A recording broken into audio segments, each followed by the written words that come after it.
जी exercise 1.6 question number 1 का third part हमने इसे सॉल्व करना है सिस्टम ऑफ लीनियर इक्वेशन को।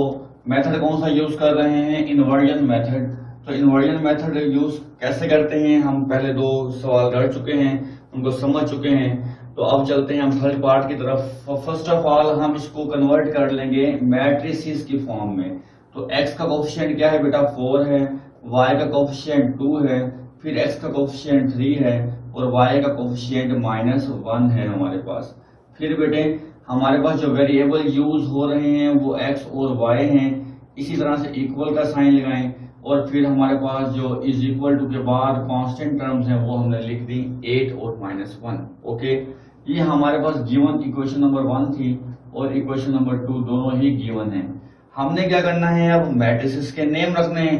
तो नेम कैसे रखने हैं? फर्स्ट मैट्रिक्स हमारा A है, सेकंड मैट्रिक्स हमारा X है और थर्ड मैट्रिक्स हमारा B है। तो हमें क्या चाहिए? हमें ये X वाला मैट्रिक्स चाहिए। तो A मल्टीप्लाई हो रहा है, मैट्रिसेस में डिवीजन तो होती नहीं है।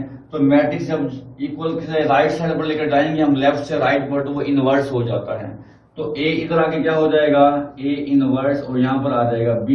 ये हमारे पास थर्ड इक्वेशन आ जानी है। बेटे हमारे पास B मौजूद है लेकिन A इनवर्स मौजूद नहीं है। इनवर्स मालूम करने के लिए हमें दो चीजों की जरूरत पड़ती है। पहली क्या चीज है? A का मॉड और दूसरी क्या चीज है हमारे पास? एडजॉइंट A का। ओके, तो पहले हम A का मॉड ले लेते हैं। A का mod is equal to, mod कैसे लेते हैं? लाइन सीधी करें, A का मैट्रिक्स लिख लें 4 2 3 -1। ओके, फिर A का मॉड इज इक्वल टू, अब आपने क्या करना है? इसका मैग्नीट्यूड फॉर्म मालूम करने के लिए 4 को मल्टीप्लाई करें -1 से, फार्मूले का -2 को मल्टीप्लाई कर दें 3 के साथ। ओके, A का मॉड इज इक्वल टू 4 1 4 कर दें, -2 3 6 कर दें। तो A का मॉड इज इक्वल टू क्या आ जाएगा? -10, जो कि सिफर नहीं आया। अगर यहाँ पर A का मॉड 0 आ जाए तो हम कहते हैं कि solution does not exist. Okay, अच्छा जी, ये हमारे पास A का डिटर्मिनेंट कितना आ गया हमारे पास? A का डिटर्मिनेंट आ गया हमारे पास -10। अब हमें एडजॉइंट चाहिए। क्या चाहिए? एडजॉइंट किसका? A का। तो एडजॉइंट ऑफ A क्या होगा वो देख लें। Adjoint of A is equal to, adjoint of A में हम मैट्रिक्स A की डायगोनल एंट्रीज की जगह चेंज कर देंगे।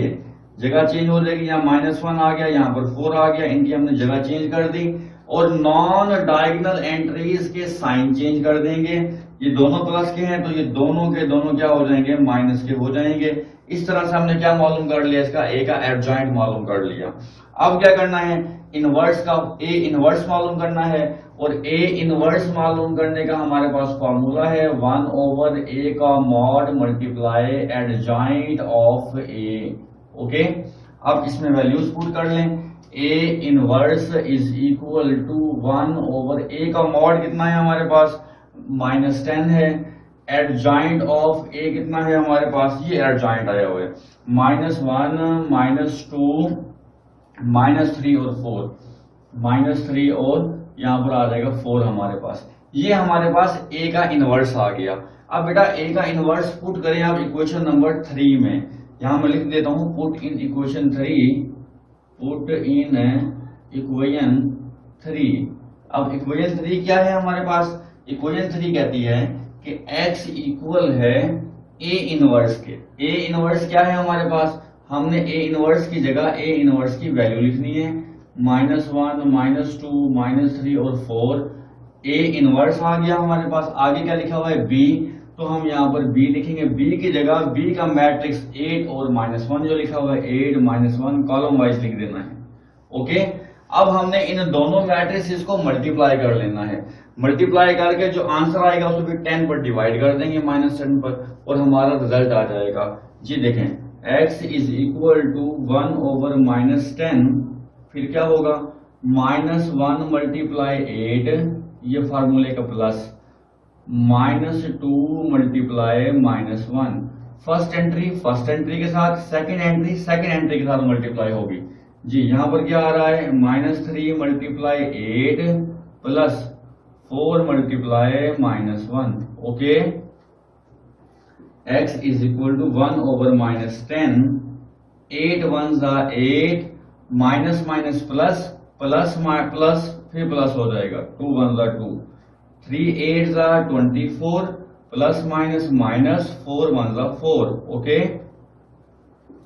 तो x is equal to 1 over -10, तो यहां पर इनको ऐड करने पर क्या आएगा -6, और यहां पर आ जाएगा -28, ओके। अब क्या करना है हमें बेटा, अब हमें -10 को डिवाइड कर देना है। तो मैं ये स्टेप नेक्स्ट लाइन पे लिखना है आपने। तो यहां पर क्या आएगा, -6 डिवाइड बाय -10 और फिर -28 बाय -10। अब क्या करना है, सिंप्लीफाई करना है, माइनस माइनस से कैंसिल हो जाएंगे बेटा, 2 3 टाइम 6, 2 5 टाइम 10, 2 14 टाइम 28, 2 5 टाइम क्या हो जाएगा, 10 हो जाएगा। तो x कितना आया हमारे पास, x इज इक्वल टू 3/5। तो यहां पर लिखेंगे 3/5, यहां पर क्या आ रहा है 14/5, ओके। इस x की जगह हम x का मैट्रिक्स यूज कर लेंगे। x का मैट्रिक्स क्या दिया हुआ है हमें बेटा, x का मैट्रिक्स दिया हुआ है x और y। तो यहां पर हम लिखेंगे x y, ओके। अब हमारे पास x का क्या रिजल्ट आया, x का रिजल्ट आया हमारे पास 3/5, जबकि y का क्या रिजल्ट आया हमारे पास 14/5, ओके। इस तरह से हमने x और y को मालूम कर लिया इनवर्स मेथड को यूज करते हुए। अब चलते हैं फोर्थ पार्ट की तरफ।